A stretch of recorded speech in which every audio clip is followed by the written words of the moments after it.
ជំរាបសួរលោកគ្រូអ្នកគ្រូក៏ដូចជាសួស្តីដល់បងប្អូនសិស្សានុសិស្សទាំងអស់គ្នាថ្ងៃនេះលោកគ្រូមានប្រធានបទមួយទាក់ទងទៅនឹងពលាតកន្សំខាងក្រោមតោះអញ្ចឹងយើងទៅមើលឧទាហរណ៍ជាមួយលោកគ្រូទាំងអស់គ្នាអញ្ចឹងយើងដឹងហើយដើម្បីពលាតកន្សំយើងឃើញលំហាត់របស់យើងគឺ a ស្មើនឹង 5b ដល់ឲ្យ y លើកជាកា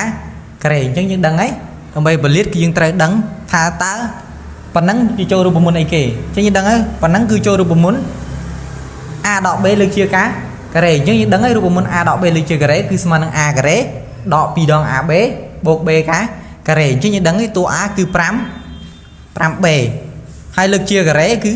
យក 5b នេះទៅលើកជាការ៉េទៅហើយដក 2 ដងតួ a គឺ 5b ហើយតួ b របស់យើងគឺ y ហើយបូកឲ្យតួ b ការ៉េអញ្ចឹង y លើកជាការ៉េអញ្ចឹងចម្លើយរបស់យើងគឺ 5b លើកជាការ៉េស្មើ25b ការ៉េដកឲ្យនេះគុណបញ្ចូលគ្នាទៅបាន 10b y ហើយបូកឲ្យ y ការ៉េ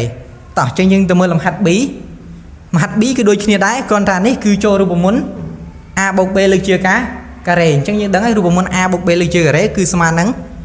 a ការ៉េបូក 2 ដង ab បូក b ការ៉េអញ្ចឹងតួ a របស់យើងគឺ 5x លើកជាការ៉េបូកឲ្យ 2 ដងតួ a គឺ 5x ហើយតួ b គឺ 2y នេះកតា sorry ហើយបូកឲ្យតួ b ការ៉េគឺ 2y លើកជាការ៉េអញ្ចឹងយើងស្មើតទៀតមក 5x លើកជាការ៉េយើងបាន 25x ការ៉េ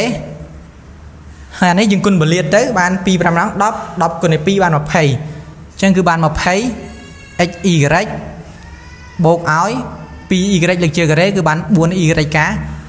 រ៉េអញ្ចឹងគ្រូមានកិច្ចការផ្ទះ2សម្រាប់បងប្អូនអញ្ចឹងពេលបងប្អូនធ្វើកិច្ចការផ្ទះនេះហើយកុំភ្លេចថត